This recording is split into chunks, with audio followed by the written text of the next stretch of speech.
Jadi itu adalah prinsip dasar kita. Mengenai pemilihan P3K, seperti yang saya telah umumkan sebelumnya saat saya bertemu sama berbagai macam asosiasi guru honorer, baik di lapangan maupun juga di Jakarta. Saya bertemu dengan mereka, banyak sesi-sesi yang sangat emosional, banyak peluk-pelukan, karena luar biasa perjuangan mereka dan tantangan yang mereka hadapi. Saya berkomitmen, dulu kan kita berkomitmen untuk berjuang untuk afirmasi, dan alhamdulillah 2 kali kita berhasil memperjuangkan afirmasi bagi guru honorer.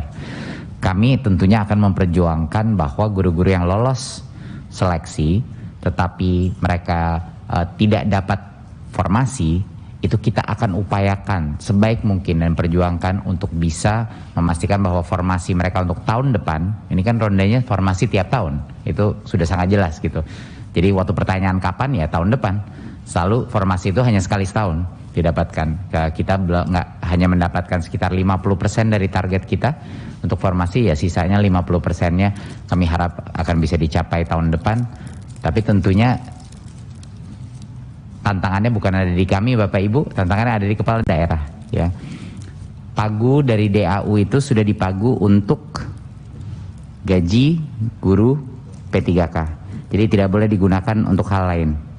Di DAU-nya sudah dipagu. Jadi mau tidak mau formasi itu harus keluar karena uang itu tidak bisa digunakan untuk hal lain. Itulah komitmen kita kepada para guru honorer untuk karena dari Kemenq sudah dipagu. Gitu. Ya, sudah dipagu memang. Di earmark itu kan khusus ya. Mohon izin melalui pimpinan. Ya biar jelas Pak Menteri. Jadi formasi yang dari daerah dengan kelulusan itu seharusnya sama. Tidak selalu sama. Tidak. Tapi duitnya sama, duitnya pasti sama. Formasi adalah yang potensi diajukan. Kita tahu nggak akan semuanya lolos.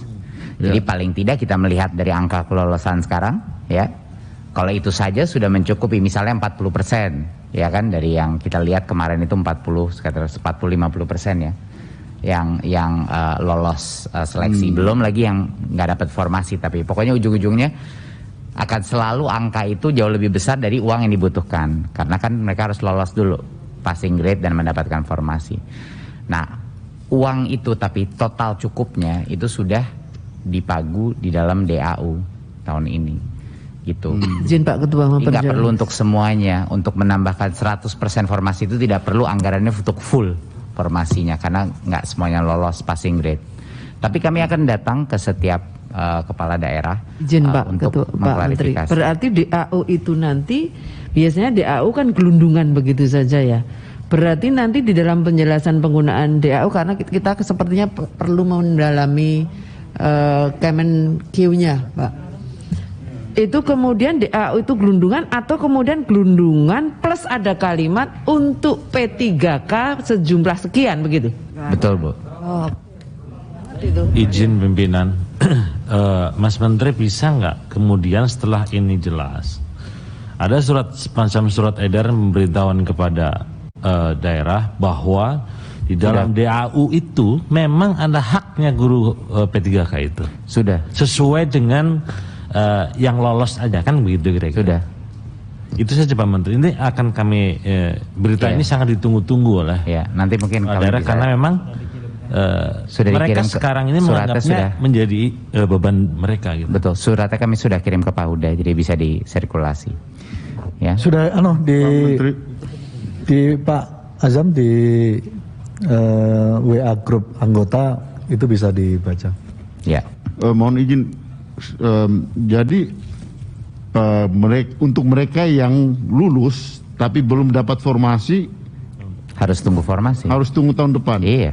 Karena tidak diajukan tahun ini oleh daerah. Karena tidak diajukan oleh daerahnya. Betul. Oke, I see. Jadi, nah itu harus clear itu sehingga jangan semua dilemparkan ke sini. Betul.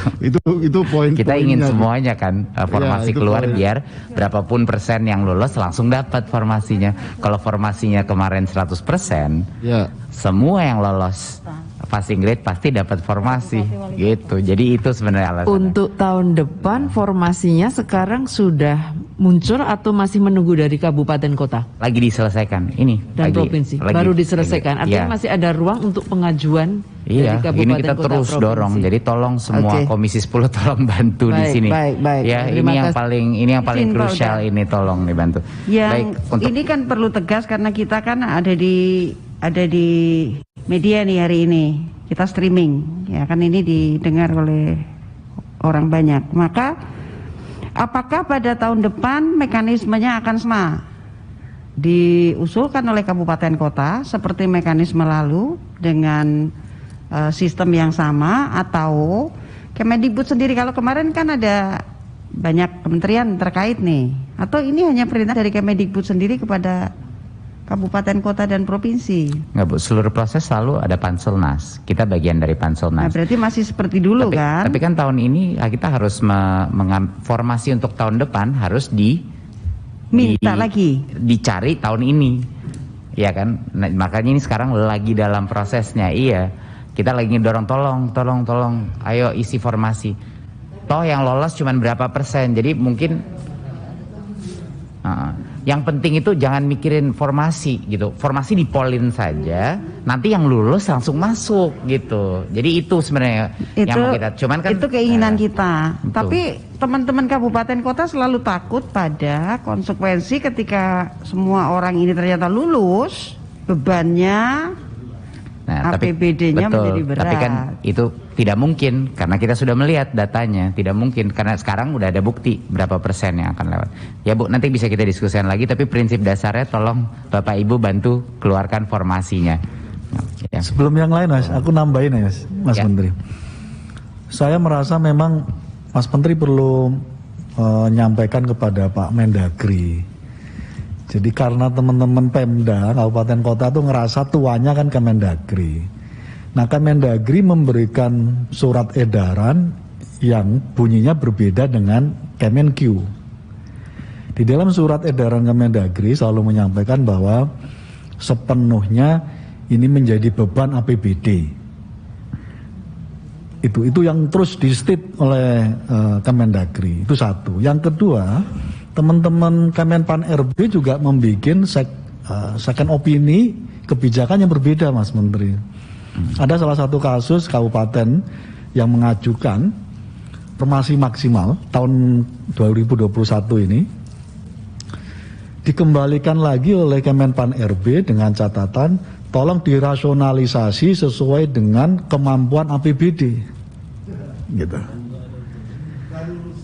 Itu yang terjadi. Nah, karena itu dalam suasana yang masih belum seirama antara Kemendagri dengan kita, dengan Kemenpan RB, lalu disimpulkan secara sepihak oleh teman-teman Pemda bahwa ini belum clear di pusat karena masing-masing instansi punya kebijakan yang dianggap belum satu nafas.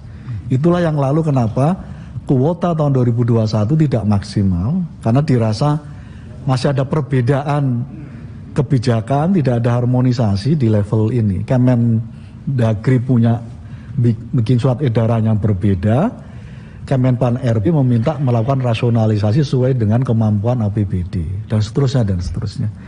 Nah, karena itu kita mendorong supaya Mas Menteri ngambil lagi koordinasi supaya memastikan semua kebijakan yang dikeluarkan oleh Kemendagri, Kemenpan RB satu nafas, satu poin yang sama. Baik, terima kasih Pak Ketua.